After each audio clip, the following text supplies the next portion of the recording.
Oh, springtime. The weather is getting warm, the leaves are green, cargo shorts with wife beaters are popping up more frequently, seasonal depression turns into regular depression, and the Panda had several major mechanical failures. Ladies and gentlemen, welcome to...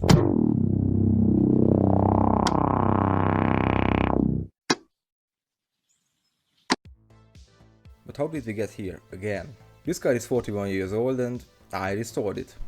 Also, I'm a dumbass who more often than not has no fucking clue what he is doing. I also daily drive this poor thing by getting up to some shenanigans every 10 to 15 business days.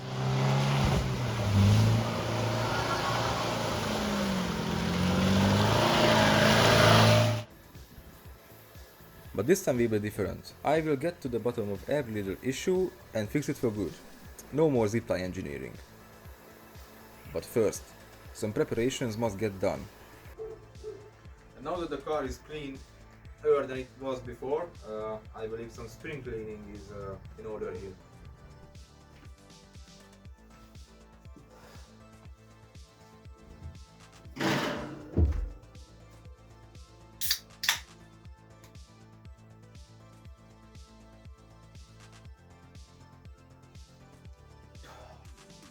Now that we have the car and the workshop, let's start talking about business. All the shit that broke. Drive shaft. It's been a reoccurring thing, I've messed with it several times. It broke again. We are going to take a look at that.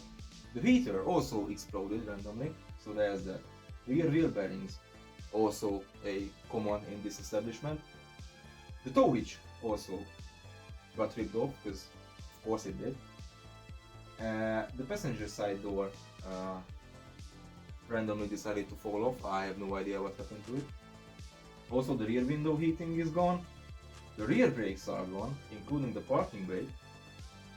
I mean, they were gone always, but now I started to worry about them. And I decided that I'm fed up with drum brakes. They were fine back in, I don't know, 4000 BC, but we live in the 21st century apparently, so we are going to convert this motherfucker to rear discs. Also, the front windshield is kinda sketchy. We are going to talk about this more in detail. And also one of the jacking points broke on me, which resulted in a very ka-chow moment. So we are going to fix up the original so that I can use the original jack, and we are going to weld up some reinforcement points as well so that I can use a regular floor jack. And just for shits and giggles, we are going to rework the instrument panel as well, because where it sits right now, the additional instruments, there isn't enough space to fit all the gadgets and widgets I want to fit, so we are going to relocate it as well. And this list is nowhere near complete. We are going to expand it as we go, so yeah, have fun. Well, the first order of business is going to figure out why the car doesn't really want to move anymore. So we jacked it up to look for the source of that horrible noise, and it turns out that the drive shaft doesn't really want to turn anymore, like at all. You can't even turn it with the wheels. It's just not happening. So, two issues that could be. One of it could be that the differential blew up, which I hope it didn't. The second could be the engagement point for the all-wheel drive. That's not a particularly well designed part of the car. So my money is on those bearings being shot, because it's just not happening, it's not turning. Also, one of the bearings started squeaking, but whatever. So yeah, we're going to drop the drive shaft and start spinning shit. See if the differential spins without the axle, or that we can spin the rear wheel output without the axle connected, and see what's up. If it's going to be the engagement point, that's gonna suck, because removing that is just a pain in the ass. So yeah, next up is differential removal. Removing the drive shaft should be easy, at least on paper. Drop the exhaust, disconnect from the diff and transmission, unbolt from the chassis and Bob's your uncle. However, it is bolted to the car using square head bolts held in place in small slots instead of welded studs. And anytime I want to drop the axle, at least one or two of these start spinning in their pocket and need to be cut off. This time was no different. I will probably end up welding these bolts in place when I put the drive shaft back together.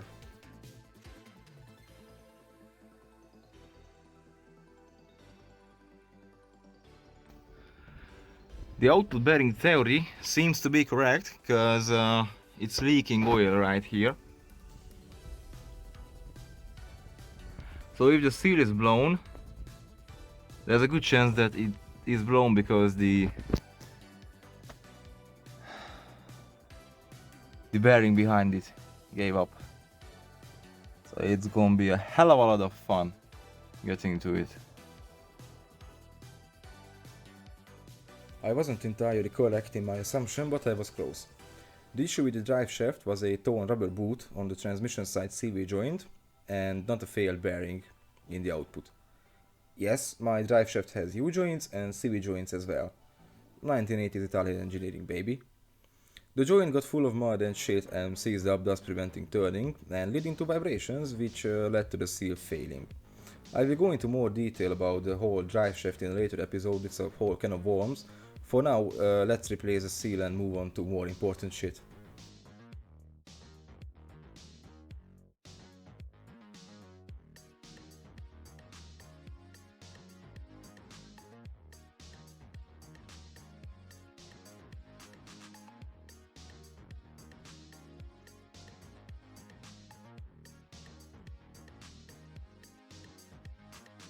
Well, working on Pandas is genuinely easy and doesn't really require any advanced tooling. When it comes to this specific job, that's an exception. Because the bearing is held in place in there with one of those weird nuts. And to drive it out, you're gonna need a special tool like this. I had this one made the last time I did this job. It fits right there, and from there on you can start turning the nut and then eventually getting to the seal from the outside. And if you are planning on replacing, for example, the bearings, then you will also need that as well, this kind of tool. If you wanna be real smart about this tool, get an old socket like this and weld it on top, and then you can impact drive it as well and torque it. What the heck, I might just even do that. Voila! There's the nut that I've been talking about.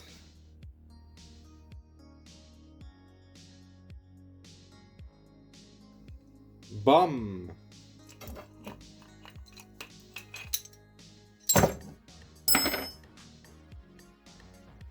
And there is a faulty seal right in there. Just chilling. You know, not giving a fuck. Definitely not sealing. God help me. That a part that is supposed to seal is going to seal. Hey, no way. No. We're not doing that. We don't do that here. Come on, fuck you. I actually replaced this seal about a year or two ago. And it didn't last long, that's for sure. But I'm not the easiest driver either. Like, this bitch has been sitting in mud for pretty much all its life. So I will give it a pass. If I had a seal puller, this would be a really good time to try it out, but I don't have one, so...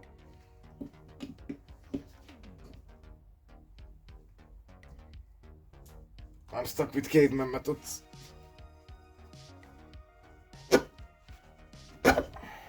Yeah. Monkey. And just in case if anybody is wondering, the size of this seal is 57.15 by 10. Yeah, it's a weird size. I have no idea why it's like this, but it is like this. Go ask Fiat. Well, the camera died on me midway through reassembly, but as you can see, the part is now back in place. Turns like a charm. I've also filled up the transmission, and I'm happy to announce that we are leak free. So this surgery was successful. And now on to something completely unrelated. We're going to try out these cheap Chinese Temu special battery connectors, because they are quick release racing style thingamajigs, because I always forget the 30mm and I often have trouble with the battery. The main reason for these new terminals is because an unexpected non-crank issue came up, so I couldn't really test the new seal. The terminals on the car were kinda crap anyways, and I had these for some time now. Very fucking motorsport. Well, after the starter was giving us trouble, we took it out, bench tested it, of course it worked, put it back in, it worked once, then it didn't work. We started massaging it with a hammer, then it worked once, then it didn't work, so we took it out again, bench tested it worked again, but at that point I was fed up, so I dropped in another one, because of course I'm a hoarder, I have several of these, and now I can do this.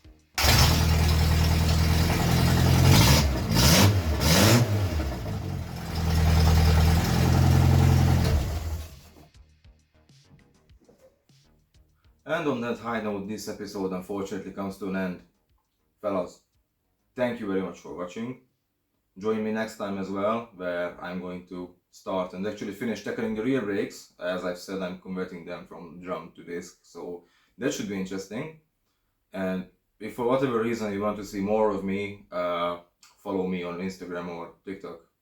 And yeah, that's it. Cheers.